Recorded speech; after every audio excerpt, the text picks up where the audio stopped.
किसी ने बड़े कमाल की बात कही है कि नीयत से भगवान प्रसन्न होते हैं और दिखावे से इंसान।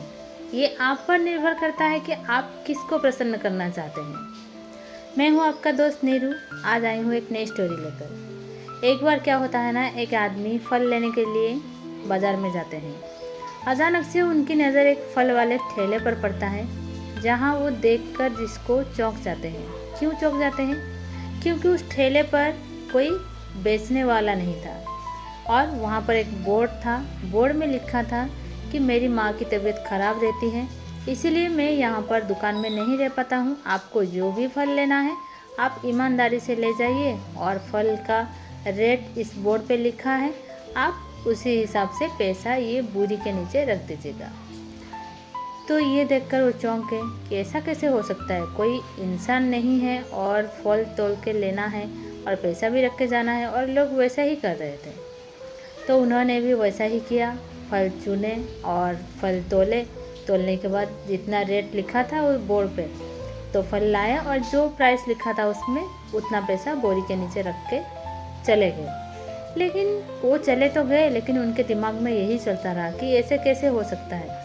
आजकल के दुनिया में, इस कलयुग में ये कैसे संभव है कि कोई दुकान में ना रहे और उनका फल लोग लेते जा रहे हैं और पैसा भी रख के जा रहे हैं। ऐसा कैसे संभव है? तो उनको बहुत बेचैनी सी हुई कि नहीं, मुझे तो पूछना पड़ेगा, मुझे तो उनसे बात करना पड़ेगा कि ये कैसे संभव है। तो फिर उनको कुछ काम था मार्केट में, तो वो घर पे चले गए थे। फिर शाम को बोले शाम को जब रात हो जाएगी तब तो वो ठेले वाला ज़रूर आएगा अपना ठेले घर पे लेके जाने के लिए। तो वो तभी आए शाम के टाइम में बाज़ार में, और देखे तो सच्ची में वो जो ठेले वाला था वो अपना ठेला लेकर जा रहे थे।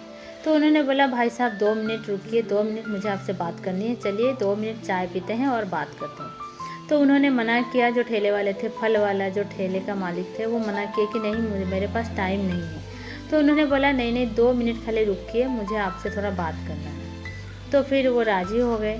राज़ी होकर जाके बैठे दोनों वहाँ पर, और इन्होंने पूछा, जो फल लेने आए थे वो पूछे कि ये कैसे संभव है। तो जो ठेले वाले थे उन्होंने बोला, क्या हुआ, क्या संभव है? तो बोले, ये कैसे संभव हो सकता है कि इस कलयुग में जैसे आप रहते नहीं हैं, कोई दुकान पर ठेले पर कोई इंसान ना हो, दुकानदार ना हो और अब दुकान चलता रहे, ये कैसे संभव है? तो उन्होंने बोला कि हाँ, ये संभव है, क्यों नहीं संभव है, ऐसा ही होता है। तो बोले कैसे होता है? तो बोले, मेरी माँ है घर में जो कि बहुत बीमार रहती है, उनकी देखभाल करना पड़ता है, उनको पानी देना पड़ता है, दवाई देना पड़ता है, खाना खिलाना पड़ता है और उनको खाना बनाना पड़ता है। मेरे घर में और कोई नहीं है, मेरी बीवी थी, मेरी बीवी की डेथ हो गई है और बच्चे है नहीं, घर में बच्चे नहीं हुए थे। तो अभी घर में मेरी माँ है और मैं हूँ। मैं अपनी माँ को छोड़ के नहीं आ पाता हूँ दुकान चलाने, लेकिन घर चलाने के लिए, गुजारा करने के लिए पैसा तो ज़रूरी है। तो क्या करूँ? इसीलिए मैं आना तो चाहता हूँ, लेकिन मेरी माँ की तबीयत ख़राब रहती है, इसीलिए मैं नहीं आ पाता हूँ। मेरी माँ तो बोलती है कि हाँ जाओ, लेकिन उनको छोड़ के आने का मुझे मन नहीं करता है।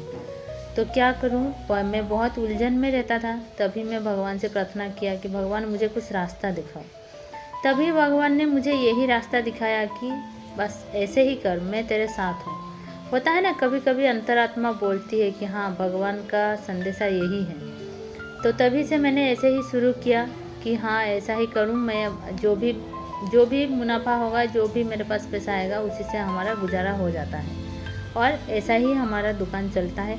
जब भी मुझे थोड़ा टाइम मिलता है तो मैं दुकान पर जाता हूँ, ठेले पर जाता हूँ, नहीं तो मैं ऐसे ही छोड़ के आता हूँ। और लोग सच्ची में लेके भी जाते हैं, खुद से तोलते हैं और पैसा बोरी के नीचे रख के जाते हैं।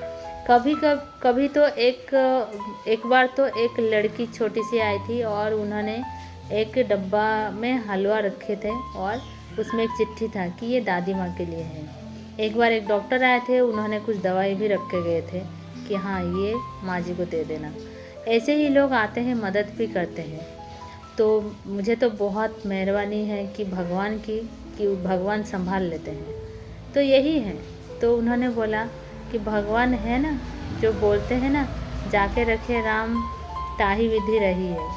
जिंदगी की डोर सब हाथ दीनानाथ के, बस मैंने भी अपना डोर उन्हीं के हाथ में सौंप दिया है, तो वही देखते हैं, वही संभाल लेते हैं। तो ये बोल के वो चले गए। और जो व्यक्ति थे जो फल लेने गए थे बाज़ार में, तभी वो सोचे कि सच्ची में जब हम भगवान के ऊपर सब छोड़ देते हैं, बस अपना कर्म करते रहो, बाकी उनके ऊपर छोड़ दो। लेकिन हम तो उलझन में फंसे ही रहते हैं, ज़्यादा टेंशन लेके रहते हैं कि कैसे होगा कैसे होगा। नहीं, सोचना नहीं है ज़्यादा, जितना अपना कर्म है कर्म करो, अपने ईमानदारी से कर्म करो, बाकी उनके ऊपर छोड़ दो, सब वही देख लेंगे। छोटी सी स्टोरी थी, आपको कैसी लगी कमेंट करके ज़रूर बताइएगा। अगर अच्छा लगे तो एक लाइक कर दीजिएगा। अगर चैनल पर नए हैं तो चैनल को सब्सक्राइब कर दीजिएगा। राधे राधे।